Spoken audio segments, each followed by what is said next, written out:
नमस्कार दोस्तों, मेरा नाम विश्वजीत चौधरी है और मैं आप सभी को यूट्यूब पर पॉलिटी पढ़ाने आया हूँ।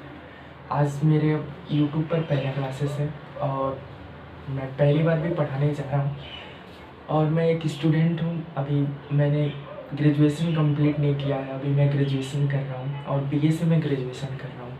तो अभी तक मैंने ग्रेजुएशन नहीं किया है। तो मैंने आज तक पॉलिटी में जो भी सीखा है, जो भी समझा है, कोशिश करूँगा कि मैं आपको एकदम अच्छी तरीके से समझाने की कोशिश करूँगा। इसीलिए मैं आज आप सभी को जो मैं थोड़ा बहुत जानता हूँ उससे संबंधित आप सभी को बताना चाहता हूँ। तो आज से हम पॉलिटी की कुछ क्लासेस देखेंगे, पॉलिटी को समझेंगे कि आखिर में ये पॉलिटी, संविधान, ये सब होते क्या हैं। अर्थात पॉलिटी कहते किसे हैं, संविधान किसे कहते हैं। और एक शब्द आता है पॉलिटी से रिलेटेड, संविधानवाद क्या होता है। आखिर में पॉलिटी और संविधानवाद क्या एक दूसरे से अलग होते हैं कि राज्य व्यवस्था अलग होती है, संविधान अलग होती है, कि सब एक दूसरे से जुड़े हुए होते हैं। इससे संबंधित जो पहलू होते हैं, जो भी मुद्दे होते हैं कि क्या जो यूपीएससी के प्री में पूछते हैं या यूपीएससी के मेंस एग्ज़ाम में क्वेश्चन पूछते हैं या फिर किसी एसएससी एग्ज़ाम्स में पूछते हैं या कोई भी ऑल गवर्नमेंट एग्ज़ाम, कैसा भी गवर्नमेंट एग्ज़ाम हो, उससे रिलेटेड, इससे पॉलिटी से रिलेटेड कोई भी क्वेश्चंस हो, उन सारे क्वेश्चंस को जो मैं प्रारूप से पढ़ा दूँगा, उसके बाद उसको डील करेंगे कि क्या मैंने जो पढ़ाया है उससे रिलेटेड जो क्वेश्चंस हैं वो मिल रहे हैं कि नहीं। तो सो लेट्स गेट स्टार्ट। तो हम पॉलिटी पढ़ते हैं। तो हम लोग का पहला टॉपिक होगा कि हम सब में अंतर समझेंगे कि पॉलिटी क्या होती है, कॉन्स्टिट्यूशन, संविधान क्या होता है, कॉन्स्टिट्यूलिज्म, संविधानवाद क्या होता है। तो ये सारे चीज़ को हम पढ़ेंगे। तो सबसे पहले हम स्टार्ट करते हैं पॉलिटी। इसको नहीं, पॉलिटी नहीं, सबसे पहले हम स्टार्ट करते हैं संविधान। पॉलिटी उसके बाद में आएगा, क्योंकि अगर हम पहले पॉलिटी पढ़ लेंगे ना तो संविधान और पॉलिटी को एक दूसरे से जोड़ नहीं पाएंगे। तो सबसे पहले हम संविधान पढ़ेंगे, फिर पॉलिटी पढ़ेंगे, फिर एक दूसरे को जोड़ेंगे कि हाँ कि क्या होता है। तो ये मैं समझिए कि संविधान और पॉलिटी एक दूसरे से अलग होते हैं, ये एक दूसरे के पूरक होते हैं कि जब तक पॉलिटी है तो संविधान है। तो ये अर्थात राज्य व्यवस्था और संविधान एक दूसरे के, सबसे समझिए कि पर्यायवाची है, या मतलब एक दूसरे के पूरक शब्द हैं। ओके, तो हम समझेंगे कि संविधान क्या होती है। सबसे पहला हम पढ़ेंगे कि संविधान। देखिए मैं लिखता हूँ कि संविधान हो। तो आइए हम पहला टॉपिक पढ़ते हैं, संविधान। तो पहला टॉपिक है हम लोग का संविधान, जिसको इंग्लिश में कहते हैं कॉन्स्टिट्यूशन। तो समझते हैं कि संविधान होता क्या है। सबसे पहले मैंने जो डिफिनीशंस लिखा है उस डिफिनीशंस को देखते हैं कि लिखा मैंने कि संविधान उन प्रावधानों का संग्रह होता है कि जिसके आधार पर किसी देश का शासन चलाया जाता है। तो हम समझते हैं कि समझिए कि संविधान उसे कहते हैं कि जिसके आधार पर किसी देश का शासन चलाया जाता है। कि मतलब कि किसी देश में कैसी व्यवस्था होगी, कि किसी देश का व्यवस्था कैसा होगा, कि उस व्यवस्था के आधार पर ही किसी देश का शासन चलाया जाता है। मैंने लिखा है कि संविधान उन प्रावधानों का संग्रह होता है। मतलब आप इतना समझ लीजिए कि संविधान एक नियमों का झुंड होता है और उस नियम के झुंड के आधार पर ही किसी देश का संचालन होता है। अर्थात उस देश का व्यवस्था कैसे है, उस देश का संचालन कैसे होगा, उस संविधान के अकॉर्डिंग ही होगा, उसके अनुसार ही होगा। तो संविधान हम ऐसे कह सकते हैं कि संविधान एक नियमों का झुंड है और उसी नियमों के झुंड के आधार पर किसी भी देश का संचालन होता है, किसी भी देश का उसका संचालन होता है, शासन का, व्यवस्था का संचालन होता है।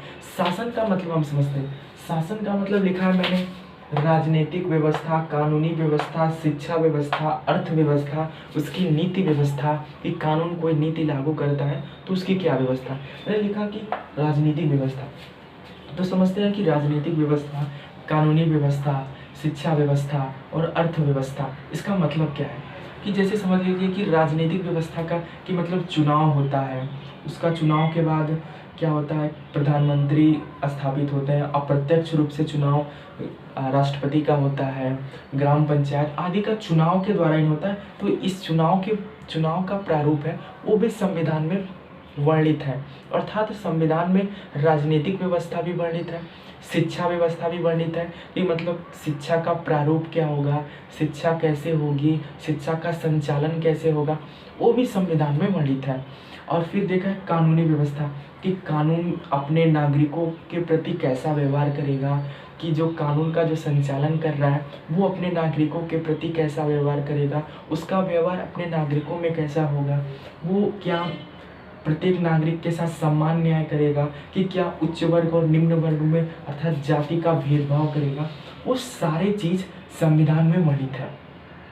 तो संविधान का शाब्दिक अर्थ यही है कि संविधान एक नियमों का झुंड होता है और उसी नियम के झुंड के आधार पर किसी भी देश का संचालन होता है। ये मत सोचिए कि संविधान केवल भारत में है, संविधान विश्व के प्रत्येक देश में है, चाहे वो लोकतांत्रिक देश हो, चाहे वो कोई अन्य देश हो, चाहे किसी का मतलब ये समझ लीजिए कि जैसे पहले था औरंगजेब शासन करता था या अकबर शासन करता था, या उसके पहले जो मोहम्मद आए थे, मोहम्मद पैगंबर या कोई भी शासक था, तो प्रत्येक शासक के मतलब शासन काल में वो एक नियम बनाते थे और उसी नियम के अनुसार वो शासन करते थे। अर्थात उनके शासन काल में भी संविधान था, ब्रिटिश में भी संविधान है, अंग्रेज जब आए थे तो भी संविधान भारत में था।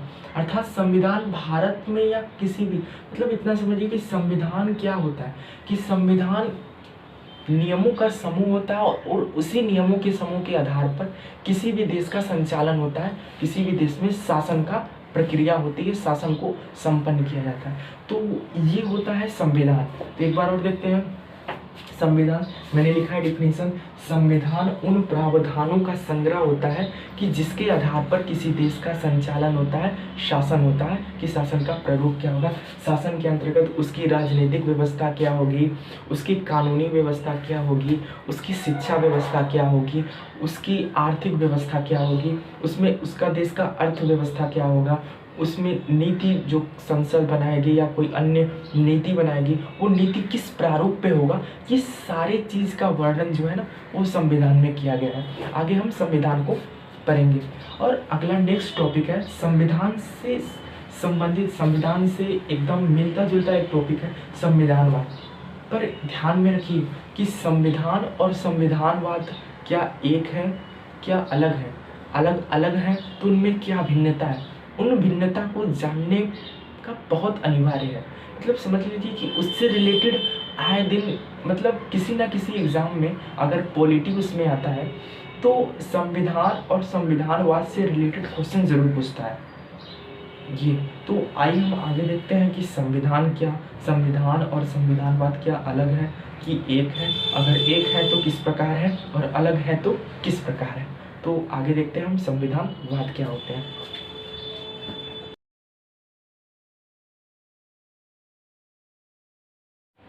तो अगला नेक्स्ट टॉपिक देखते हैं हमने संविधानवाद। संविधानवाद को इंग्लिश में कहते हैं कॉन्स्टिट्यूलिज्म, संविधानवाद। और संविधान को हम लोगों ने पढ़ लिया कि संविधान क्या होता है। तो आगे हम देखते हैं संविधानवाद क्या होता है। मैंने डिफिनीशन लिखा है कि संविधानवाद का अर्थ है सीमित शासन। सीमित शासन अर्थात लिमिटेड गवर्नमेंट। लिमिटेड गवर्नमेंट का मतलब क्या होता है, सीमित शासन का अर्थ क्या होता है। देखिए सीमित शासन का मैंने अर्थ लिखा है कि मनमाने शासन का ना होना, अर्थात मनमाने शासन का अभाव। इसका अर्थ क्या है, मैंने तो लिख दिया लिखने के लिए कि मनमाने शासन का ना होना, मनमाने शासन का अभाव, परंतु व्यक्तित्व रूप में इसका अर्थ क्या है। ऐसे समझ लीजिए कि मनमाने शासन का ना होना या मनमाने शासन का अभाव का मतलब ये है कि हमने या जनता ने अपने जो शासन कर रहा है, जैसे प्रधानमंत्री है, उनका हमने निर्वाचन किया, निर्वाचन के द्वारा हमने मतदान किया, मतदान के द्वारा हमने उनको प्रधानमंत्री बनाया, परंतु वो प्रधानमंत्री बनने के बावजूद भी वो उनकी कोई लिमिटेशन है, ये नहीं कि वो अपने मनमाना शासन कर सकते हैं। संविधान में उनके शासन अर्थात उनकी शक्तियों का वर्णन किया गया है कि वो अपनी इतनी शक्तियों का, इसी शक्ति के दायरे में, इसी लिमिट के दायरे में वो अपने शासन का संचालन करें। देश का शासन या संचालन इसी लिमिटेशन, इसी लिमिट में रह करके वो अपने देश का संचालन करें। तो इसी का मतलब है कि सीमित शासन का मतलब यही है कि कोई भी शासक हो वो अपना शासन लिमिटेड दायरे में करे, अर्थात अपने शासन को वो मनमाने तरीके से ना करे। जैसे पहले क्या होता था, पहले जैसे अंग्रेज हमारे देश पर शासन करते थे, जब हम लोग गुलाम थे, तो वो क्या करते थे, वो उनका कोई लिमिटेशन शासन नहीं था, वो मनमाने तरीके से शासन करते थे। तो जब वो अपने देश पर शासन करते थे, उस समय देश में संविधानवाद नहीं था, उस समय देश में केवल संविधान था। तो अर्थ समझिए, संविधान और संविधानवाद में। तो संविधान क्या है कि संविधान का मतलब है कि नियमों का झुंड जिसके आधार पर किसी देश का संचालन होता है, परंतु संविधानवाद का अर्थ होता है लिमिटेड शासन, अर्थात जो शासक है उसकी शक्तियाँ लिमिटेड हो। परंतु संविधानवाद में ये नहीं कहा गया है कि जो शासक है उसकी शक्तियाँ लिमिटेड हो। तो जब संविधान है उसमें जो शासक है उसकी शक्तियाँ अनलिमिटेड है, अर्थात वो शासक क्या कर सकता है, अपनी शक्तियों का प्रयोग किसी भी आधार पर कर सकता है। जैसे अंग्रेज थे, हमारे ऊपर वो अपनी पूरी शक्तियों का प्रयोग करते थे, अर्थात उनकी शक्तियाँ लिमिटेड नहीं थी, अर्थात उनके जो शासन कर रहे थे वो शासन एक लिमिटेड दायरे में नहीं था। परंतु संविधानवाद का अर्थ इससे भिन्न होता है, इससे भिन्न होता है। भिन्न ये है कि संविधानवाद का अर्थ ये है कि संविधानवाद मतलब कि जब शासन, जो शासक है उसकी शक्तियाँ सीमित रहे। ये नहीं कि ये जो हमारे प्रधानमंत्री नरेंद्र मोदी साहब जी हैं वो अपने शक्तियों का नाजायज़ फ़ायदा उठा सकें, अपनी शक्तियों का मनमाने तरीक़ा से अपने जनता के प्रति या जनता के प्रति या जनता के लिए वो अपने मनमानी शक्तियों का प्रयोग करें, ऐसा नहीं है।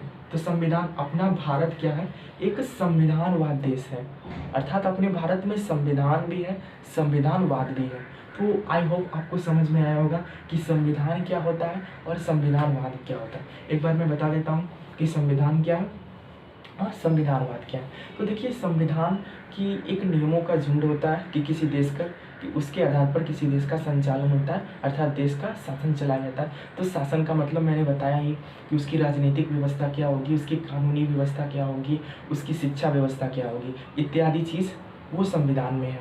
अब पर संविधानवाद, जिसको अंग्रेजी में कॉन्स्टिट्यूशनलिज्म कहते हैं, तो उसका अर्थ है कि उस देश का में जो शासक है उसकी शक्तियाँ लिमिटेड हों, अर्थात जो शासन का संचालन कर रहा है वो मनमाने तरीक़ा से शासन का संचालन ना करे, वो एक लिमिटेड दायरे में अपने शासन का संचालन करे।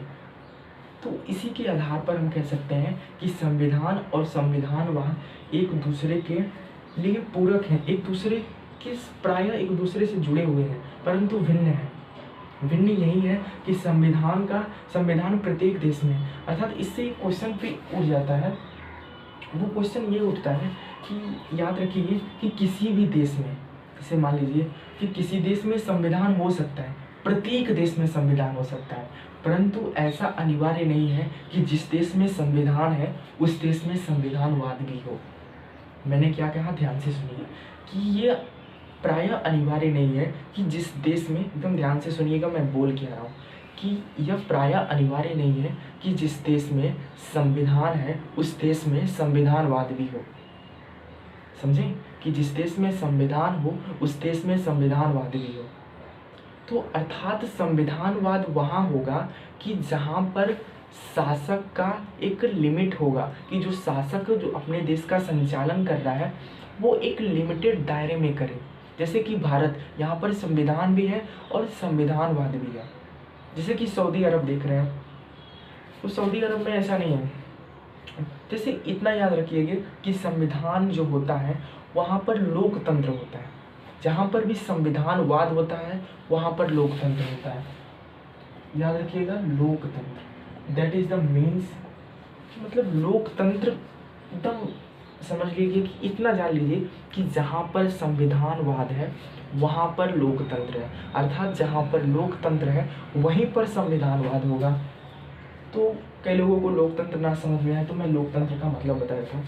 लोकतंत्र का मतलब ये होता है कि जो प्रधानमंत्री हैं या कोई अन्य शासक हैं उसका निर्वाचन जनता के द्वारा हो, अर्थात जनता अपना प्रतिनिधि चुने और प्रतिनिधि चुनने के बाद जो शासक बने वो अब देश का संचालन करे। ये नहीं कि जैसे पहले काल में होता था कि पहले अकबर थे तो अकबर के बाद कोई और बन गया, उनका पुत्र हो गया, तो ऐसे नहीं है।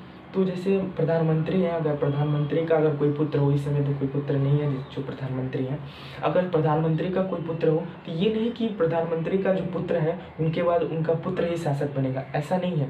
तो 5 साल बाद प्रधानमंत्री का फिर से चुनाव होगा और चुनाव जो जनता के द्वारा जो जनता जो प्रतिनिधि चुनेगी वो क्या बनेगा, अगला प्रधानमंत्री बनेगा। ये ज़रूरी नहीं है कि उनका बेटा ही प्रधानमंत्री बने। तो हम समझ सकते हैं कि संविधान क्या है और संविधानवाद क्या है। जो मैंने समझाया शायद आपको समझ में आया हो, मैं ऐसी आशा करता हूँ। तो आपको संविधान और संविधानवाद का मतलब और उसकी अंतर को समझ में आ गया होगा। तो अगला टॉपिक है, नेक्स्ट टॉपिक है संविधान के बाद और संविधानवाद के बाद पॉलिटी, जिसको अंग्रेजी में कहते हैं राज्य व्यवस्था, जिसको हिंदी में कहते हैं। तो अगला टॉपिक हम लोग देखते हैं राज्य व्यवस्था, जिसको इंग्लिश में पॉलिटी कहते हैं। देखिए मैंने राज्य व्यवस्था का डिफिनीशन क्या लिखा है। मैंने लिखा है कि राज्य व्यवस्था संविधान का अनुप्रयोग, ये मेन शब्द है। मैंने लिखा है अनुप्रयोग, आगे समझाऊंगा कि मैंने क्या लिखा है। कि राज्य व्यवस्था संविधान का अनुप्रयोग है, मतलब क्या है कि जब संविधान को व्यवहार में लागू किया जाता है तो जो भी विषय या मुद्दे उभर कर सामने आते हैं उन्हें हम क्या कहते हैं, राज्य व्यवस्था कहते हैं, अर्थात पॉलिटी कहते हैं। ये तो रहा डिफिनीशन की बात। तो अब समझेंगे क्या मैंने लिखा क्या है। मैंने लिखा है कि राज्य व्यवस्था संविधान का अनुप्रयोग है। मैं एग्जाम्पल के तौर पे लिखता हूँ। जैसे एग्जाम्पल ये है, आगे पढ़ेंगे हम आर्टिकल जिसको हिंदी में अनुच्छेद कहते हैं। आर्टिकल लिख देता हूँ 17। आर्टिकल 17 क्या कहता है? आर्टिकल 17 ये कहता है कि अस्पृश्यता का अंत हो। एक बार और सुनिए, आर्टिकल 17 ये कहता है कि अस्पृश्यता का अंत हो। अस्पृश्यता मतलब कि छुआछूत वाली जो चीज़ है उसका अंत हो। तो पॉलिटी ये कहती है, मतलब ये संविधान के अकॉर्डिंग है, ये संविधान में लिखा है। संविधान में आर्टिकल 17 में लिखा है कि अस्पृश्यता का अंत हो। ये संविधान का पार्ट है, मैंने लिखा भी है कि जब संविधान का व्यवहार रूप में, तो आर्टिकल 17 में ये लिखा है कि अस्पृश्यता क्या है, एक दंडनीय अपराध है और अगर कोई व्यक्ति अस्पृश्यता करता है तो उसे दंड मिला जाएगा या कानून के द्वारा उसे दंड दिया जाएगा। परंतु संविधान में ये वर्णित नहीं है कि अगर कोई व्यक्ति अस्पृश्यता करता है तो उसको क्या दंड दिया जाए। समझ में आया कि संविधान में इस चीज़ का वर्णन नहीं किया गया है कि अगर कोई व्यक्ति अस्पृश्यता करता है तो उसको क्या दंड दिया जाए। तो उसको क्या दंड दिया जाए, इसके लिए संसद ने एक कानून बनाया था, अस्पृश्यता निवारण अधिनियम 1955। क्या संसद ने एक कानून बनाया था 1955 में, अस्पृश्यता निवारण अधिनियम 1955। आगे हम जब आर्टिकल क्या नाम है 17 पढ़ेंगे तो उसमें विस्तार से पढ़ेंगे कि ये आर्टिकल क्या है, अस्पृश्यता निवारण अधिनियम 1955 है क्या। तो आज तक ये समझ लीजिए कि आर्टिकल 17 ये कहता है कि अस्पृश्यता एक दंडनीय अपराध है, ये संविधान में कहता है, परंतु व्यवहार रूप में उसे क्या दंड दिया जाए, उसका दंड का क्या प्रारूप है, वो संविधान में वर्णित नहीं है। तो वो क्या है, संसद ने एक कानून बनाया अस्पृश्यता निवारण अधिनियम 1955 और उसी के अंतर्गत कहा गया कि अगर कोई व्यक्ति पहली बार अस्पृश्यता करता है तो उसको क्या दंड दिया जाए, अगर कोई व्यक्ति दूसरी बार अस्पृश्यता करता है तो उसको क्या दंड दिया जाए, अगर कोई व्यक्ति बार बार अस्पृश्यता करता है तो उसको क्या दंड दिया जाए। तो समझ में आया मैंने क्या कहा।